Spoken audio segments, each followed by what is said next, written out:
what would be your thoughts on how we could help stop this internalizing, this thing that's happening so common? Well, I think it's a great question. The first thing is that we need much better education of how the mind works. As you know, in CFT, we have the view that the mind is very tricky because really it's evolved for survival and reproduction. I mean, we're part of a long, 100 million or however long it is, years of the evolution of brains and so forth.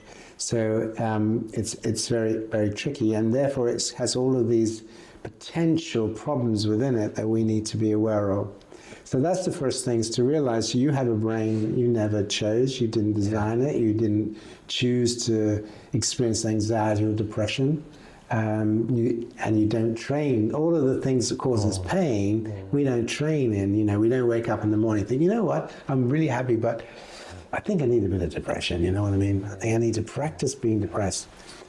So that process then of learning to pay attention to how your brain is working, because evolution is built it that way, it's not your fault, is very, very important. That's the first thing. So why am I getting caught up in this self-criticism? Why do I hate myself? What's that all about? Well, it's because your brain is playing tricks on you, right?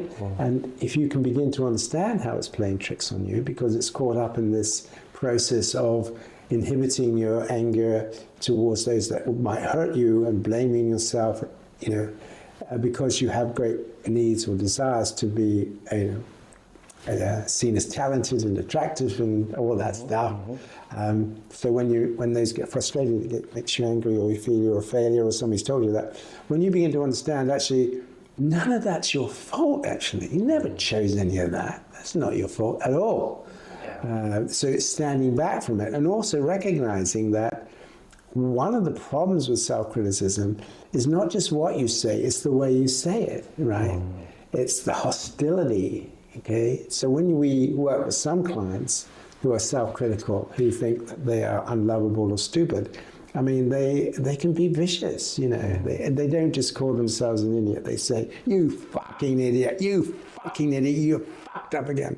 That raging at the self, that raging is really damaging. And so you want to help people realize that actually self-criticism is not just, oh, you didn't do that very well. It's actually a raging, it's a hitting into the self with quite a lot of hostility. So that's the second thing. Firstly, recognizing your brain will do these tricks through no fault of your own. The second thing is realizing that the criticism that's going to do you harm is usually quite hostile and very attacking.